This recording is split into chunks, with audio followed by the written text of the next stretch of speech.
கர்நாடகா மேகதாது அணை கட்டுறதை தடுக்க சட்ட ரீதியாகவும் பிரதமர் மூலமாகவும் இந்த அரசு எடுக்கின்ற அனைத்து முயற்சிகளுக்கும் திராவிட முன்னேற்ற கழகம் நிச்சயமாக துணை நிற்கும். மேகதாது அணை கட்ட முயற்சிக்கக்கூடிய கர்நாடக அரசை நாம அனைவரும் சேர்ந்து ஒற்றுமையாக இருந்து தடுத்து நிறுத்துவோம் என்று கூறி இந்த தீர்மானத்திற்கு எங்களுடைய முழு ஆதரவை நாங்கள் தெரிவித்துக் கொள்கின்றோம். மனு பேரவைத் தலைவர் அவர்களே, அதே போல இந்த ஆண்டு ஜூன் 12ஆம் தேதி மேட்டூர் அணையை திறக்காதனால இன்னைக்கு டெல்டா விவசாயிகள் கஷ்டத்துல இருக்கிறாங்க. குறுவை சாகுபடி இன்றைக்கு பாதிக்கப்பட்டிருக்கு.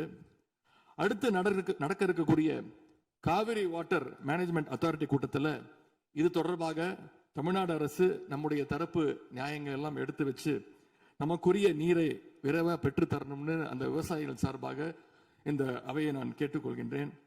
இறுதியாக எங்களுடைய கழக தலைவர் அவருடைய அறிவுறுத்தலின் பேரில் ஒரு முக்கியமான வேண்டுகோளையும் நம்முடைய முதலமைச்சர் அவர்களுக்கு நான் வைக்க விரும்புகின்றேன். இன்றைக்கு நாம நிறைவேற்றுகின்ற இந்த தீர்மானம் மிக முக்கியமான ஒரு தீர்மானம். இந்த தீர்மானத்தை கடிதம் மூலமாக ஒன்றிய அரசுக்கு அனுப்பி வைப்பதற்கு பதிலாக தமிழ்நாட்டுடைய அனைத்து சட்டமன்ற கட்சி உறுப்பினர்களும் நாடாளுமன்ற உறுப்பினர்களும் சேர்ந்து ஒரு குழுவாக போய் ஒன்றிய அரசு கிட்ட கொடுத்து நம்முடைய ஒற்றுமையை நாம வெளிப்படுத்த வேண்டும் என்று கேட்டுக்கொள்கின்றேன். அதற்கு திராவிட முன்னேற்ற கழகம் தயாராக இருக்கின்றது. அரசியல் வேறுபாடுகளை எல்லாம் கடந்து செயல்பட இந்த அரசும் முன்வரணும்னு எங்களுடைய தலைவரின் சார்பாக கேட்டுக்கொண்டு தீர்மானத்தை முழுமனதாக ஆதரித்து அமைகின்றேன். நன்றி, வணக்கம்.